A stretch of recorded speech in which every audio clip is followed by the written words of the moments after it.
Guys welcome to my YouTube channel physics with MH. और आज की वीडियो में हम आपके लिए लाए हैं लॉ ऑफ डिके और law of radio active disintegration. बढ़ते हैं अपने टॉपिक की तरफ और इसको डिटेल से समझने की कोशिश करते हैं। देखें, सबसे पहले इसको पेश किया था रदरफोर्ड ने इन 1902। इसकी स्टेटमेंट क्या है उसको देखते हैं। The rate of disintegration of radioactive nuclei at any instant is directly proportional to the number of nuclei present at that instant. इस डिफिनीशन का क्या मतलब है इस पर बाद में आते हैं, लेकिन पहले यहाँ पर कुछ जो हमने पिछले लेक्चर्स को पढ़ा है उनकी रोशनी में कुछ बातें करते हैं। देखिए, ये हमारे पास एक रेडियो एक्टिव सैंपल है। रेडियो एक्टिव सैंपल आप जानते हैं कौन सा है, जो रेडियो एक्टिविटी वाला फिनोमेना जिसमें हो रहा है वो कौन सा फिनोमेना है, आप पिछले लेक्चर्स को देखें। ये एक सैंपल है हमारे पास। पिछले लेक्चर्स में हमने यूरेनियम की बात की थी, तो आप यूं समझे कि ये यूरेनियम का सैंपल है और इसमें हमारे पास ये डॉट डॉट डॉट डॉट जो है ये यूरेनियम के एटम को रिप्रेजेंट कर रहा है। और ये कितने एटम है, बहुत ज़्यादा है। ओ भाई कितने एटम है, बहुत ज़्यादा है जी। ओ भाई बताओ ना कितने एटम है, एन एटम है। कितने हैं जी, एन एटम है। ठीक है, और अब जो हमारे पास टाइम है वो क्या है, टी है।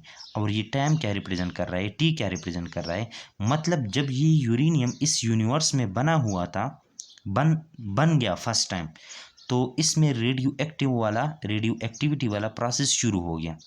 ठीक है, तब से कब से, जब ये यूरेनियम बन गया फर्स्ट टाइम, तो तब से जब ये यूरेनियम इस यूनिवर्स पे बना हुआ अब तक कितना टाइम गुजरा, टी गुजरा। 1 दिन नहीं, 2 नहीं, 3 नहीं, 10 साल नहीं, 15 साल नहीं, कितना टाइम, टी टाइम। तो टी टाइम पर इसके हमारे पास कितने एटम हैं, एन एटम है। कितने एटम है, एन एटम है।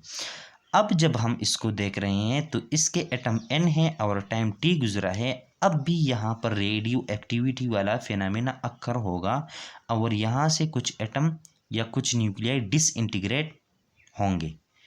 अच्छा, हम समझते हैं कि यहाँ से कितने एटम या कितने न्यूक्लियर डिसइंटीग्रेट हो गए, हम उसको कहते हैं डी एन, यहाँ से डिसइंटीग्रेट हो गए। अच्छा, टाइम कितना ले लिया, डी टी। ये जो डी एन है ना, ये बिल्कुल छोटा सा हिस्सा है इस एन का। मतलब ये अगर करोड़ एटम है तो ये 3-4 एटम होंगे। अगर ये अभी तक करोड़ों साल गुजरे हैं तो ये कितना रिप्रेजेंट कर रहा है, ये रिप्रेजेंट कर रहा है 3-4 साल। मतलब ये डी टी जो है ये टी का छोटा सा हिस्सा है और ये डी एन जो है इस एन का छोटा सा हिस्सा है। रफ सा एग्जांपल मैंने दे दिया, आप अंदाज़ा खुद लगाएं कि ये डी एन जो है इस एन का छोटा सा हिस्सा, डी टी इस टी का छोटा सा हिस्सा। जब रदरफोर्ड इस लॉ को पुट फॉरवर्ड कर रहा था तो उसने कुछ मुशाहिदात किए और उन मुशाहिदात की रोशनी में इस लॉ को रिप्रेजेंट किया। क्या उसने मुशाहिदा किया, क्या ऑब्जर्वेशन की उसने कहा कि जितना डी एन डिसइंटीग्रेट हो रहे हैं, मतलब नंबर ऑफ न्यूक्लियाई डिसइंटीग्रेट होता है, तो वो 2 बातों पे डिपेंड करता है। वो कौन सी 2 बातें थी, कि पहले से कितने एटम मौजूद है उस पे डिपेंड कर रहा है।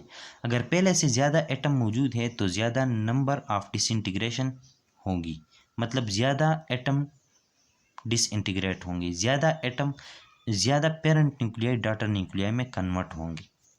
दूसरी बात, जितना ज़्यादा टाइम गुजर रहे हैं इसी तरह इसका तादाद भी क्या होता जाता है, बढ़ता जाता है। आप इस बात को फिर से देखें, ये डी एन इतना ज़्यादा होगा, ये डी एन इतना ज़्यादा होगा जितना ज़्यादा ये एन होगा। मतलब अगर हमारे पास 100 न्यूक्लियाई हैं तो वहाँ से 2 न्यूक्लियाई डिसइंटीग्रेट होते हैं, तो जब ये हमारे पास 200 हो जाएंगे तो फिर 4 न्यूक्लियाई डिसइंटीग्रेट होंगे। ये बात है, ठीक है, ये वाली, ठीक। और जब हमारे पास 2 न्यूक्लियाई डिसइंटीग्रेट हो गए तो कितना अरसा गुजरा, मतलब हम समझते हैं रफ से एग्जांपल से कि 10 साल गुजर गए और 2 न्यूक्लियाई डिसइंटीग्रेट हो गए। ठीक है, अब 4 न्यूक्लियाई को डिसइंटीग्रेट होने में कितना टाइम गुजरेगा, तो 2 के लिए अगर 10 गुजरा तो 4 के लिए 30 भी हो सकता है, 40 भी हो सकता है। मतलब जितना ये डी टी बढ़ता जाता है उतना number of disintegration of nuclei भी बढ़ती जाती है। ये 2 मुशाहिदात की। तो अब देखें, यहाँ से मैथमेटिकली वर्क है और फिज़िक्स मैथ में बातें करता है। तो ये 2 मुशाहिदात हैं। अब ये मैथमेटिकली इसको एक्सप्रेस कर रहा है। D n proportional to n proportional to dt। जब दो एक क्वांटिटी दो के प्रोपोर्शन में हो तो उसको हम इस तरह लिख सकते हैं कि d n is directly proportional to the product of n and dt। वो यहाँ पर लिख लिया, ठीक है। यहाँ से आगे देखें, प्रोपोर्शनलिटी को जब हम हटाते हैं तो कांस्टेंट लगाते हैं, कांस्टेंट लगा लिया, साथ में इक्वलिटी का साइन लगाते हैं, ये इक्वलिटी का साइन लगा लिया, ठीक है। यहाँ से फिर आप देखें, यहाँ से अगर आप देखें तो आप इस dt को इस साइड लेके आ जाएं, डिवाइड में आ गया G, equal to minus lambda n अपनी जगह पर रह गया। अब इस चीज़ को आप देखें, इसको हम कहते हैं द रेट ऑफ डिसइंटीग्रेशन। और अब डिफिनीशन में आ जाए तो आप देखें, the rate of disintegration of radioactive nuclei at any instant is directly proportional to the total number of nuclei present at that instant. देखें अभी डिफिनीशन को भी देखें और इस इक्वेशन को भी देखें। The rate of disintegration of radioactive nuclei, इसको हम रेट कहते हैं ना, और किस चीज़ का रेट हो रहा है, डिसइंटीग्रेशन न्यूक्लियाई का रेट हो रहा है। एट एनी इंस्टेंट, किसी भी टाइम अगर आप उसको देखना चाहते हैं तो डिफिनीशन में लिखा है is directly proportional to the total number of nuclei, directly proportional to the total number of nuclei present at that instant.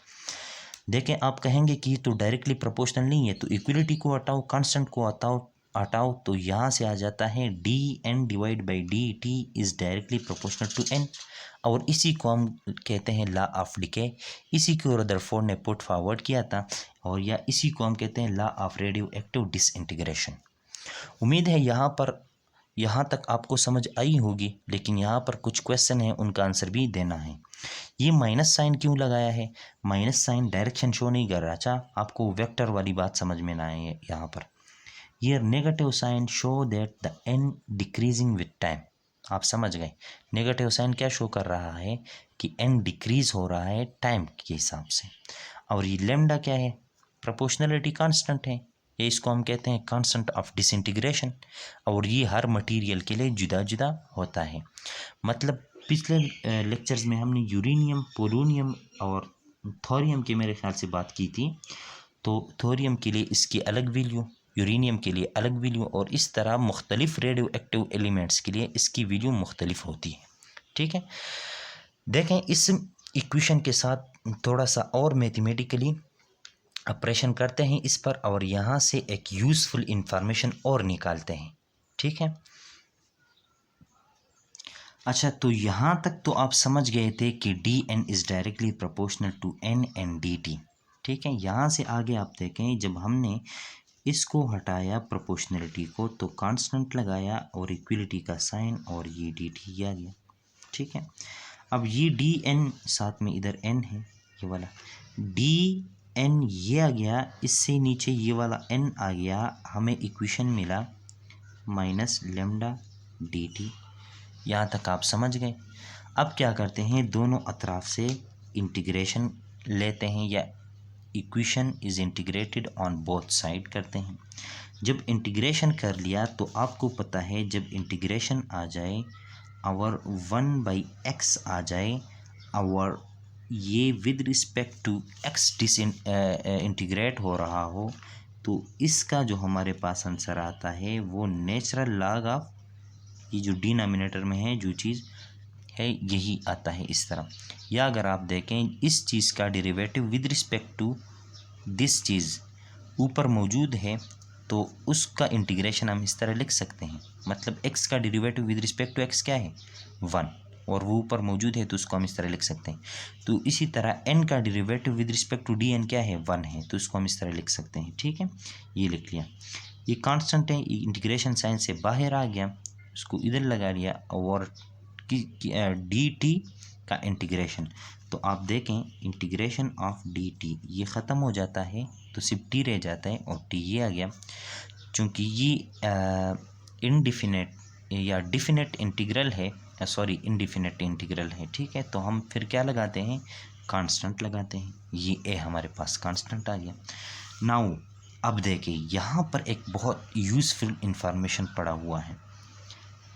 when t is equal to 0 and n is equal to n naught। देखें, जब ये disintegrated nuclei, ये जो हमारे पास radio active elements थे ये, ठीक है, जब ये पहली बार यूनिवर्स में बन गए, पहली बार यूनिवर्स में बन गए और इससे एक एटम भी डिसइंटीग्रेट नहीं हुआ। इसको तो हम अभी देख रहे हैं ना कि n एटम है और टाइम तब से कितना गुजरा है, t गुजरा है।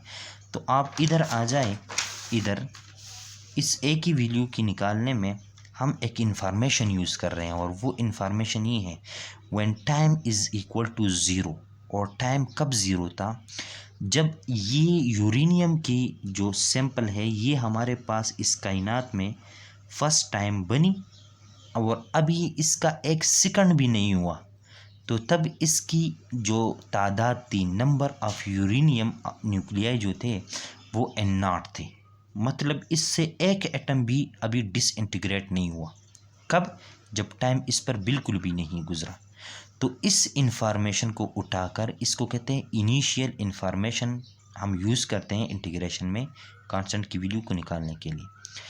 तो इस लॉजिक के पीछे वो कंसेप्ट था कि जब टाइम ज़ीरो था तो n हमारे पास n0 थे, इसको उठा लिया, इस इंफॉर्मेशन को इस इक्वेशन में पुट कर लिया। तो अब देखें n की जगह n0, और n0 क्या रिप्रेजेंट कर रहा है कि अभी जो हमारे पास रेडियो एक्टिव सैंपल है उसका एक एटम भी डिसइंटीग्रेट नहीं हुआ, जब टाइम अभी गुजरा ही नहीं है, बिल्कुल ज़ीरो है। इस इंफॉर्मेशन को इस इक्वेशन में यूज़ किया तो ln0 आ गया, टाइम की जगह ज़ीरो आ गया, तो a की वैल्यू हमारे पास आ गई l natural log of n0। अब इस a की वैल्यू को उठाया, इस इक्वेशन में पुट किया तो हमें क्या मिला, ln अपनी जगह पर is equal to minus lambda t अपनी जगह पर प्लस a की जगह ये आ गया। अब क्या करते हैं, इस नेचुरल लॉग ऑफ n0 को इस साइड लेकर आते हैं, तो l natural log of n minus natural log of n0। अब देखें, आपको पता है कि natural log of a minus natural log of b जब होता है तो यहाँ पर एक फार्मूला लगता है और वो ये है कि a डिवाइड बाई b, इसको हम इस तरह लिख सकते हैं, ठीक है। तो यही क्या है, natural log of a minus natural log of b is equal to natural log of a by b, उसी तरह लिख लिया, लेमडा डी टी अपनी जगह पर आ गया, ठीक है। अब यहाँ से आगे देखें कि मैंने नेचुरल लॉग को ख़त्म करना है, तो मैं इस इक्वेशन के बोथ साइड एक्सपोनेंशियली राइज करता हूँ। तो मतलब ये ई लगा लिया और किस चीज़ में लगाया, बेस में लगा लिया, ये चीज़ इसका पावर बन गया, ये चीज़ इस साइड से भी पावर बन जाएगा। आपको पता है जिस तरह प्लस माइनस की नहीं लगती इस तरह इनकी भी नहीं लगती, तो ये ख़त्म, यहाँ से हमारे पास आ जाएगा n divide by n0 is equal to, लेकिन प्लस माइनस आपको ज़ीरो देता है, यहाँ से आपको ज़ीरो नहीं देता, ठीक है। आप समझे कि आपको 1 मिलता है, 1 को इसके साथ मल्टीप्लाई किया, n डिवाइड बाई n0, ठीक है, यहाँ से ये आ गया, ठीक है। अब देखें यहाँ से n0 इज़ इक्वल टू ये एक्सपोनेंशियल या e raise to power minus lambda t, और ये n0 इस साइड आके डिवाइड हो जाएगा, तो हमारे पास ये इक्वेशन मिला। अब ये इक्वेशन क्या रिप्रेजेंट कर रहा है आपको पता है, अभी हमारे पास यूरेनियम के कितने एटम हैं, इतने एटम हैं, और जब ये यूरेनियम इस यूनिवर्स में फर्स्ट टाइम बना था इसकी कितने एटम थे, इतने एटम थे, और इसका ये कांस्टेंट होता है, ये हमें मालूम होता है या हमें दिया गया होता है, हम एक्सपेरिमेंट से मालूम कर सकते हैं। अच्छा, जब से ये बना था अब तक कितना टाइम गुजरा, टी गुजरा, कितना गुजरा, टी गुजरा, ठीक है। तो अगर हमें कोई कहें कि कायनात जब बनी थी उस वक्त यूरेनियम के कितने एटम थे, जब से अब तक इतना टाइम गुजरा है, और जबकि यूरेनियम के एटम अब इतने हैं, ठीक है, तो हम बता सकते हैं कि जब यूरेनियम बना था तो उस वक्त उनकी तादाद ये थी, उन न्यूक्लियाई की तादाद ये थी। ये इतना यूज़फुल इंफॉर्मेशन है, ठीक है। ये आपने सुना होगा कि चाइना में या दूसरे अफ्रीका वगैरह के ममालिक में एक मगरमच्छ मिल गया या ऊँट मिल गया या एक डायनासोर मिल गया, और वो इतने साल पुराना है, इतने करोड़ साल, इतने अरब साल पुराना है। तो वो ख़ुद से नहीं बताते, वो इन इक्वेशन को यूज़ करते हैं। मतलब उसमें जो कार्बन के आइसोटॉप्स है उनका हाफ लाइफ उनको पता होता है और वो इस जैसे इक्वेशंस को यूज़ करके आपको बताते होते हैं कि ये चीज़ इतना पुराना है। तो ये देखिए इतना खूबसूरत इक्वेशन कि हमें किस तरह यूज़फुल इंफॉर्मेशन दे रहा है कि नंबर ऑफ डिसइंटीग्रेटेड न्यूक्लियाई, या सॉरी आप इस तरह कहें, the number of radioactive nuclei present at time T. और टाइम टी क्या रिप्रेजेंट कर रहा है, जब से ये न्यूक्लियाई बन गई थी अब तक कितना वक्त गुजरा, सालों में, ये सालों में बताता होता है, ठीक है। तो उस वक्त इसकी तादाद कितनी थी, तो वो ये इक्वेशन हमें बताता है। तो मेरे ख़्याल से आज की वीडियो में इतना काफ़ी था। नेक्स्ट वीडियो में हम हाफ़ लाइफ की ऊपर बात करेंगे कि हाफ़ लाइफ क्या है, और इस इक्वेशन को यूज़ करेंगे और हाफ़ लाइफ के लिए एक खूबसूरत मैथमेटिकली इक्वेशन निकालेंगे, ठीक है। तो नेक्स्ट लेक्चर तक के लिए अपना भी ख्याल रखिएगा और अपने पेरेंट का भी और अपने इस छोटे से यूट्यूब चैनल का भी। अल्लाह हाफ़िज़।